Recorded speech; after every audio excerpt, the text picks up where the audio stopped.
ఖమ్మం జిల్లా కల్లూరులో తెలంగాణ రాష్ట్ర తొలి ముఖ్యమంత్రి బీఆర్ఎస్ అధినేత కల్వకుంట్ల చంద్రశేఖరరావు గారి జన్మదిన వేడుకలు కల్లూరు పట్టణంలో బీఆర్ఎస్ నాయకులు ఘనంగా నిర్వహించారు. మున్సిపాలిటీ మెయిన్ సెంటర్లో పార్టీ నాయకులు కేక్ కట్ చేసి మిఠాయిలు పంచి అనంతరం ప్రాథమిక ప్రభుత్వ ఆసుపత్రిలో రోగులను పరామర్శించి వారికి పండ్లు పంపిణీ చేశారు.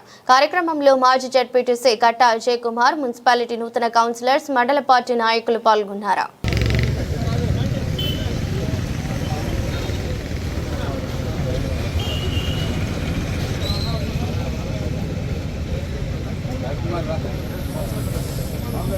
ఇటు అటు వస్తారా రాజ్ కుమార్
కల్లూరు మండల టీఆర్ఎస్ పార్టీ తరఫున వారు ఇటువంటి జన్మదినాలు మరెన్నో జరుపుకొని రాష్ట్రాన్ని రాబోయే ఎలక్షన్లో ముఖ్యమంత్రి అభివృద్ధి పదాలు నడపాలని వారు 14 సంవత్సరాలు పోరాడి రాష్ట్రాన్ని తీసుకొచ్చిన సందర్భంగా వారిని రాష్ట్ర బాపుగా కూడా ప్రజలందరూ గుర్తిస్తున్నారు. అలాగే అభివృద్ధి పదంలో కూడా రాష్ట్రాన్ని దేశంలోని ప్రథమ స్థానంలో నిలిపారు. దాన్ని మరలా కాంగ్రెస్ ప్రభుత్వం వచ్చిన తర్వాత మళ్ళీ ఎప్పట్లాగే వెనకబడిపోవడం జరుగుతుంది. కాబట్టి వచ్చేసారి మళ్ళీ ఎలక్షన్లో గెలుపొంది ముఖ్యమంత్రి అయ్యి మళ్ళీ రాష్ట్రాన్ని అభివృద్ధి పదంలో నడుపుతారని, దేశంలోనే ప్రప్రదంగా ఉంచుతారని, వారు ఇటువంటి జన్మదినాలు ఎన్నో జరుపుకోవాలని మనసారా కోరుకుంటూ మండల పార్టీ తరఫున వారికి జన్మదిన ఆర్థిక శుభాకాంక్షలు తెలియజేస్తున్నారు.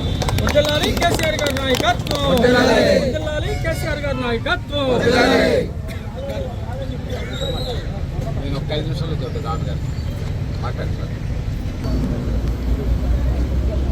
తెలంగాణ ప్రదాత 14 సంవత్సరాలు కష్టపడి ఉద్యమం చేసి చివరికి నరలోకాల దగ్గర దాకా వెళ్ళి అది వెనక్కి వచ్చిన కేసీఆర్ గారి జన్మదినం 72 ఆయన 10 సంవత్సరాల్లో అనేకమైన అభివృద్ధి కార్యక్రమాలు. అందరూ ఏమన్నారంటే తెలంగాణ విడిపోతే అంతా కూడా పాడుపడిపోతుంది అనే ఉద్దేశంతో ఎక్కడా ఏ అభివృద్ధి జరగదు అని చెప్పి అనేవారు. అట్లాంటిది ఆయన 10 సంవత్సరాల్లో ఈ దేశంలో నెంబర్ 1గా తీసుకున్న ఘనత కేసీఆర్ గారు. అనేక విషయాల్లో అనేక కార్యక్రమాల్లో మన దేశంలో నెంబర్ 1గా నిలబెట్టారు మన కేసీఆర్ గారు. అట్లాంటి ఆయన చేసిన ఉద్యమంలో తిరిగినప్పుడు ఆయన గమనించిన అన్ని విషయాలు ప్రజలకు ఏది కావాలి, ఏం చేస్తే ప్రజలు మార్పులో చేయగలుగుతాం, వాళ్ళు ఏ విధంగా మనం అభివృద్ధి చేయగలుగుతామని ఆకలి గుర్తు చేసుకున్న వ్యక్తిగా 10 సంవత్సరాల్లో కూడా పేదల పెళ్లిగా ఆయన అనేకమైన పథకాలు తీసుకున్న విషయాన్ని అందరికీ కాబట్టి ఆ పథకాలన్నీ కూడా ఎంత సక్సెస్ఫుల్గా చేశారో, ఎంత టైం ప్రకారం వాటిని ఇచ్చేవారో మనందరికీ తెలుసు. 24 గంటల కరెంటు ఇవ్వటం అంటే మామూలు మాట కాదు. ఆ రోజుల్లో మనకి 8 గంటల కరెంటు ఇవ్వడానికి సరిపోయేవాళ్ళు. అది కూడా పొద్దున్న 4 గంటలు, రాత్రి 4 గంటలు ఇస్తే రైతులు రాత్రి కూడా పోయి చచ్చిపోయే పరిస్థితి వచ్చింది. అట్లాంటి 24 గంటల కరెంటును 6 నెలల్లో ఇచ్చారు. తర్వాత ఉచిత కరెంటు గొప్ప రైతులకు ఇచ్చారు. ఇట్లాంటి మనం చెప్పుకుంటే అనేకమైనవి. కాబట్టి అట్లాంటి వ్యక్తి మనం కోతిరాజని మనం కాంగ్రెస్ ప్రభుత్వాలు ఏ పరిస్థితుల్లో ఉన్నాం చూడండి. కాంగ్రెస్ ప్రభుత్వం అంటే విస్తలు పెడతాం, ఎవడు ఇష్టం వచ్చినట్టు వాడు సంపాదించుకోవచ్చు, ఎవడు ఏ అధికారుల మీద కథనం ఉండదు, ఏ అధికారిని కూడా నిలబడి అన్ని ఒత్తిడితోనే. నిన్న కాదు ఎలక్షన్లో మనందరం కల్లారా చూసినాం.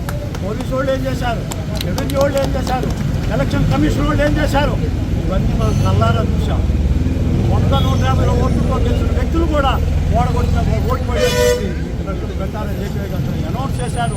సంతకాలు లేవు, మన్ను లేదు, మశానం లేదు, 5గురు లెక్క పెట్టారు ఒక్కదాన్ని. ఇంతకంటే దారుణం ప్రపంచంలో ఎక్కడా జరగదు. కాబట్టి ఇట్లాంటి ప్రభుత్వాలు నాశనం అవ్వాలా, వాళ్ళు ఎట్లయినా సరే దుమ్ము కొట్టుకొని ఈ సందర్భంగా తెలియజేస్తూ మన కేసీఆర్ గారు 10 కాలాల పాటు 20 కాలాల పాటు ఆయన ఆరోగ్యం బాగుండాలి, మళ్ళీ తెలంగాణ గారి ముఖ్యమంత్రి కావాలి, ఈ ప్రజలందరూ కూడా సుఖ సంతోషాలతో ఎదిగేట్టు ఆయన చూడగలుగుతారనే నమ్మకం మన అందరికీ కలిగింది. కాబట్టి దీన్ని మనం కోరుకొని ఆ దిశలో మనం పనిచేయాలని చెప్పి అందరికీ జై తెలంగాణ. జై